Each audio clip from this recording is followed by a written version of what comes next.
Hello everyone and welcome to only IAS. आज के इस सेशन में हम लोग डिस्कस करेंगे कि भाई सीसैट को आखिरकार हम लोग कैसे टैकल कर सकते हैं।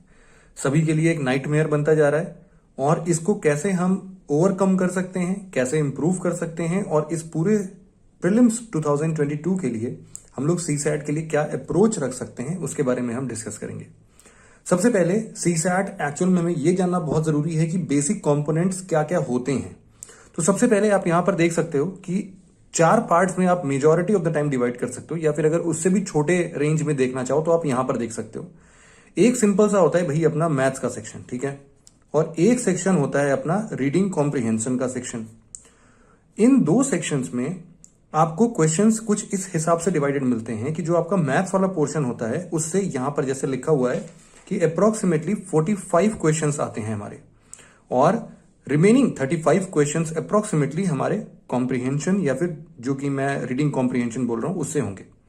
फर्दर थोड़ा सा और क्लासिफाई किया जाए तो हमें पता चलता है कि भाई मैथ्स में ना 2 पार्ट के क्वेश्चन हो सकते हैं। पहला एक तो लॉजिकल रीजनिंग वाला हो सकता है और कुछ बेसिक न्यूमरेसी का क्वेश्चन आता है। बेसिक न्यूमरेसी में बहुत सारे ऐसे सिंपल चैप्टर्स हैं, हम ये भी देखेंगे कौन कौन से इंपॉर्टेंट चैप्टर्स हमें पढ़ने चाहिए यूजुअली। और जो रीडिंग कॉम्प्रिहेंशन वाला होता है उसमें तो एक कॉम्प्रिहेंशन और इंटरपर्सनल स्किल होता है और कुछ डिसीजन मेकिंग क्वेश्चंस होते हैं, ठीक है, कि आपसे पूछा जाएगा कि आप इस पोजीशन पे हो तो आपको बेस्ट सूटेबल इसका क्या आंसर लग रहा है। उन सिचुएशंस में आपको बहुत सारे सिमिलर क्वेश्चंस जैसे मिलेंगे और आपको पिक करना होगा बेस्ट सूटेबल। तो सबसे पहले आपको ये पहचानने की जरूरत है, अपने आप को ये रियलाइज कराने की जरूरत है कि भाई मेरा स्ट्रेंथ क्या है और मेरा वीकनेस क्या है। जैसे मान के चलो कि आप मैथ्स बैकग्राउंड से बिलोंग करते हो या फिर आप टेक्निकल फील्ड से बिलोंग करते हो। टेक्निकल फील्ड मतलब शायद आपने बीटेक किया हो या फिर आपने बीएससी में मैथ्स लिया हो या फिजिक्स हो, जो कि एक साइंटिफिक सब्जेक्ट्स जो भी होते हैं, अगर आप उसके तरफ आपका रुझान ज्यादा है तो आपका अमूमन ऐसा मैं बोल सकता हूं कि भाई आपका सीसैट वाला जो मैथ्स वाला पोर्शन है वो थोड़ा सा ज्यादा स्ट्रांग होगा। लेकिन कुछ स्टूडेंट्स हैं, मान लो वो कॉमर्स साइड से हैं या फिर कॉमर्स में भी बहुत सारे लोग के मैथ्स अच्छे होते हैं, और लेकिन जो आर्ट साइड के लोग होते हैं उनको मैथ्स पर अच्छा कमांड दिए हुए बहुत साल बीत गए हैं। वो हो सकता है कि लास्ट बार उन्होंने क्लास 10th में मैथ्स पढ़ा हो। तो ऐसे सिचुएशन में उनका जो रीडिंग कॉम्प्रिहेंशन वाला पार्ट होता है ना वो ज्यादा स्ट्रांग होता है, या फिर उनकी मजबूरी भी बन जाती है कि रीडिंग कॉम्प्रिहेंशन ही स्ट्रांग बनाना है। यूजुअली रीडिंग कॉम्प्रिहेंशन में भी आप देखोगे कि 2 टाइप्स के क्वेश्चंस आते हैं। एक होता है ना शॉर्ट पैसेज का और एक होता है लॉन्ग पैसेज का। अब आपकी बेस्ट स्ट्रैटेजी क्या हो सकती है अपने स्ट्रेंथ और वीकनेस को पता करने के बाद? देखो, ये स्ट्रैटेजी है आपके एग्जामिनेशन हॉल के अंडर में। जब आप एग्जामिनेशन हॉल में बैठते हो तो आपको इन 80 क्वेश्चंस को कैसे देखना है इसके बारे में आपको पूरी इंफॉर्मेशन लेनी होती है। तो सोचो कि अगर ये 80 क्वेश्चंस हमारे सामने हैं तो हमें ओवरऑल कितने क्वेश्चन सही करने होते हैं। हमने बताया कि भाई 33%, ये सबको पता ही होगा, 33% इज ए क्वालिफाइंग मार्क। तो 80 क्वेश्चंस में अप्रोक्सीमेटली ऐसे 27 क्वेश्चंस होते हैं जो कि हमें अंत तक बिल्कुल सही करके आने होते हैं, है ना। तो अब ये 27 क्वेश्चन हमें सही करने हैं, लेकिन इस 27 क्वेश्चन के लिए हमें अप्रोक्सीमेटली थोड़े और क्वेश्चंस अटेम्प्ट करने होते हैं। मान के चलूं मैं कि आपको 45 से 50 क्वेश्चंस अटेम्प्ट करने हैं आउट ऑफ दिस 80। तो इसमें से आपको क्या करना है कि सिलेक्टिव आपको पिक करना है क्वेश्चंस कि भाई मेरा स्ट्रेंथ जहां पर है पहले मैं उनको अटेम्प्ट कर लूं, उसके बाद जो मेरे थोड़े स्ट्रांग हैं उनको अटेम्प्ट कर लूं, और बाद में अगर ये वाला रेंज नहीं अचीव हो पाया तो फिर देखेंगे कि और कौन कौन से क्वेश्चंस हमारे अचीव हो रहे हैं।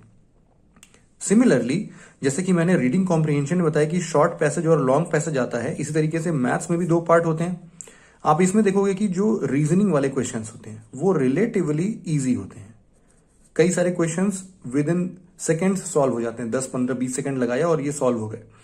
कुछ मैथ्स के क्वेश्चंस होते हैं जैसे कि परसेंटेज पर बेस्ड है, एवरेज पर क्वेश्चंस है, स्पीड डिस्टेंस एंड टाइम पर क्वेश्चंस है, तो वो दूसरे पैटर्न के सवाल हो गए।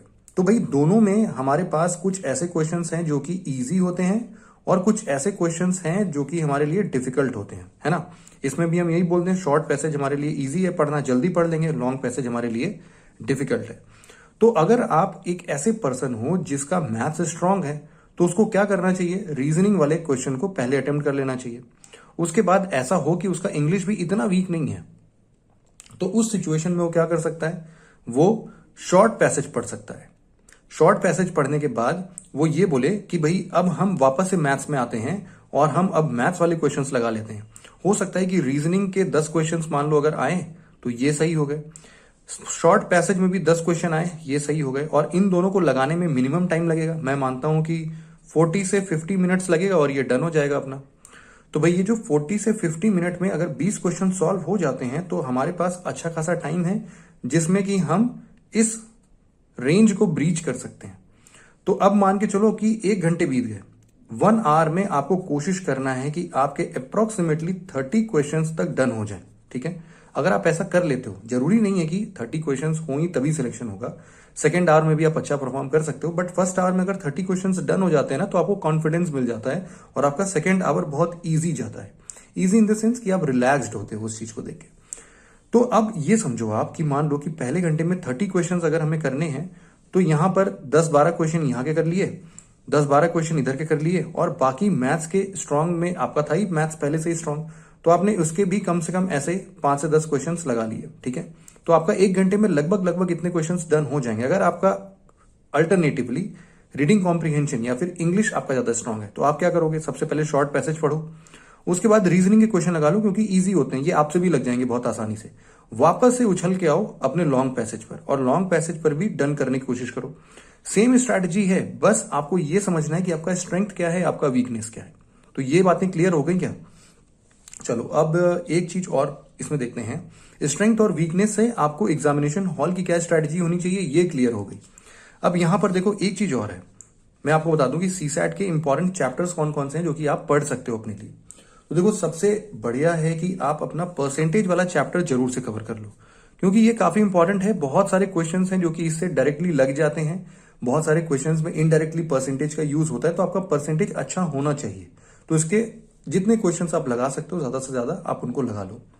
साथ ही साथ उसके बाद आपका एवरेज का पोर्शन आना चाहिए, आपको ratio and proportion, series and analogy या फिर बेसिक न्यूमरेसी। बेसिक न्यूमरेसी में वो ऐसा पूछते हैं कि भाई 1 से लेके 100 तक की गिनती में नंबर 7 कितनी बार रिपीट हुआ है। ठीक है, तो आप उसके लिए थोड़ा विजुअलाइजेशन कर लो, देख लो कि भाई ठीक है 1 to 10 में अगर हम जाते हैं यहां पर तो भाई बीच में 7 एक बार यहां आएगा, फिर एक बार 17 में आएगा, एक बार 27 में आएगा, ऐसे करते करते कितने दूर में जाएगा, ये टोटल सीरीज कितनी बनेगी, 100 तक की बनेगी, है ना।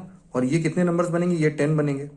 बस हमें एक चीज का ध्यान देना है कि बीच में 77 आएगा तो 7 2 बार रिपीट होगा, तो हमें पता चल गया कि भाई एक बार यहां आ रहा है 2 बार, मतलब टोटल ऐसे तो 10 बार है, एक बार बीच में और ऐड होगा 77 में, और एक और याद होना चाहिए आपको कि एक बार 70 में भी तो 7 आएगा, है ना। तो इतना ही बस आपको याद करना था। तो एक रफ डायग्राम बना के आपने ऐसे बेसिक न्यूमेरेसी को भी सॉल्व कर लिया, तो ऐसी कुछ प्रैक्टिस कर लेना। स्पीड, डिस्टेंस एंड टाइम और एवरेज को क्लब करके बहुत बार क्वेश्चंस पूछे जाते हैं, तो आप इस पे भी थोड़ा सा ध्यान देना।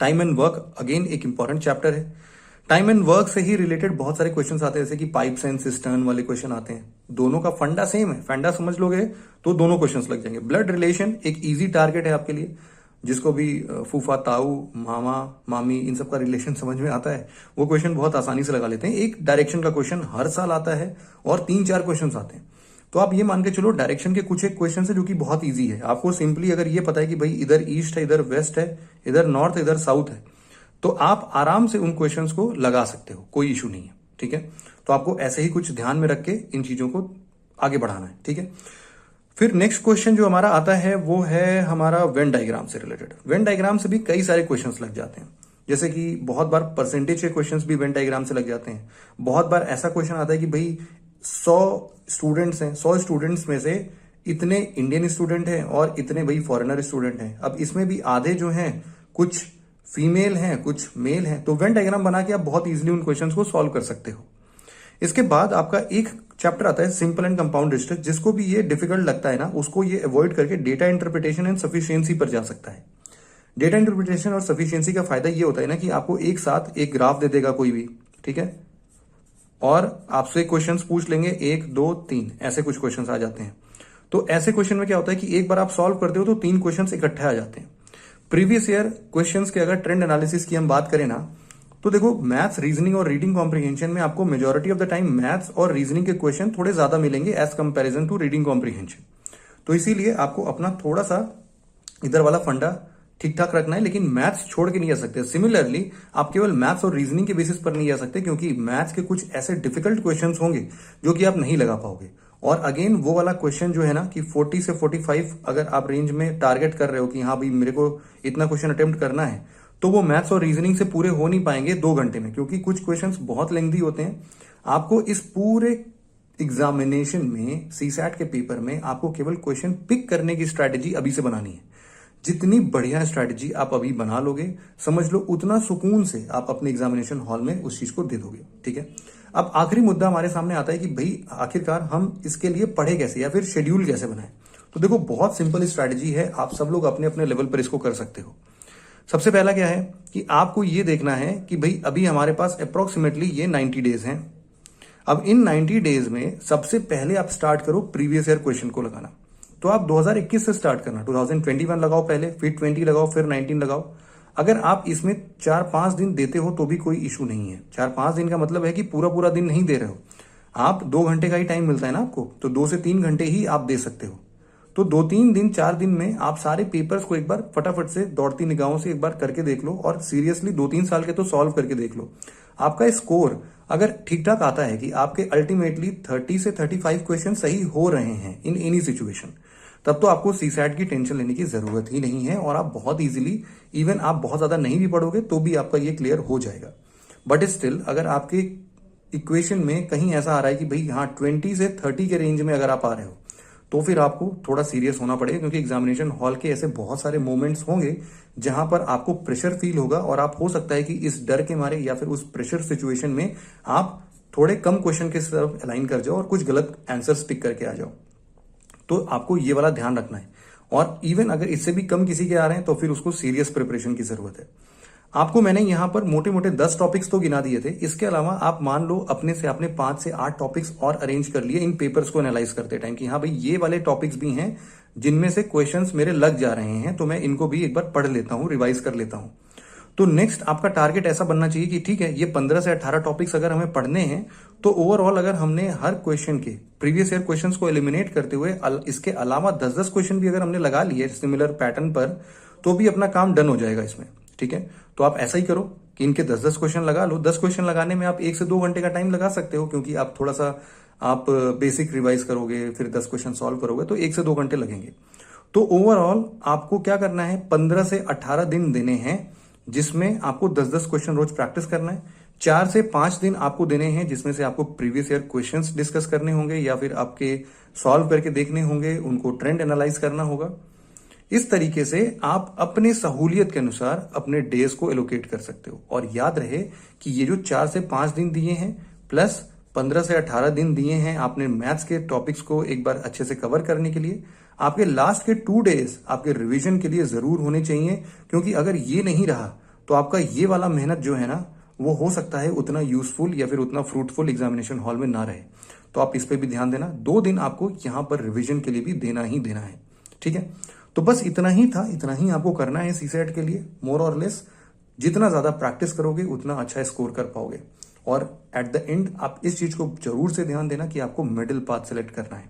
ऐसा नहीं है कि प्रीवियस 2 साल से अगर सीसैट में फेल हो रहे होगे तो इस बार मेजोरिटी ऑफ द टाइम आपने सीसैट को ही दे दिया और आपने अपने जीएस पेपर को अवॉइड कर दिया। ऐसा नहीं है। एक दोनों में ना ब्यूटीफुल रिलेशन होना चाहिए, जिसमें कि दोनों का बैलेंस स्थापित करना बहुत जरूरी है। तो आपको क्या करना है कि जीएस पेपर पर भी इम्फेसाइज तो करना है, क्योंकि आखिरकार मेरिट में तो आपको यही लेके आएगा, है ना। मेरिट इन द सेंस की कट ऑफ तो यही क्लियर कराएगा। ये तो केवल क्वालिफाइंग है। क्वालिफाइंग के हिसाब से ही 33% के हिसाब से ही मेहनत करनी है, ना बहुत ज्यादा ना बहुत कम, इतना कि ये 33% आपका इजीली स्कोर हो जाए। तो चलो, एग्जाम भी अब पास में है, ज्यादा समय आपका नहीं लेता हूं। एग्जाम के लिए बढ़िया से मन लगा के आप लोग पढ़ाई करो। अब वो टाइम आ चुका है जब आप लोग अपना फुल इस एग्जाम के लिए डिवोट करना चाहोगे। All the best for this UPSC prelims 2022। अब मैं मिलूंगा आपसे रिजल्ट के बाद, या फिर आगे के कुछ और भी वीडियोस में मैथ्स से ही रिलेटेड लेके आऊंगा, कुछ ऐसे चैप्टर्स जो कि आपको बिल्कुल भी नहीं समझ में आते। तो आप कमेंट सेक्शन में मुझे थोड़ा सा गाइड भी कर सकते हो कि ऐसे कौन से चैप्टर्स हैं जो कि आपको बहुत डिफिकल्ट लगते हैं, जिसको आप मुझसे पढ़ना चाहोगे। ठीक है, तो बस आज के वीडियो में इतना ही था। Thank you very much for listening it very patiently friends. Have a nice day.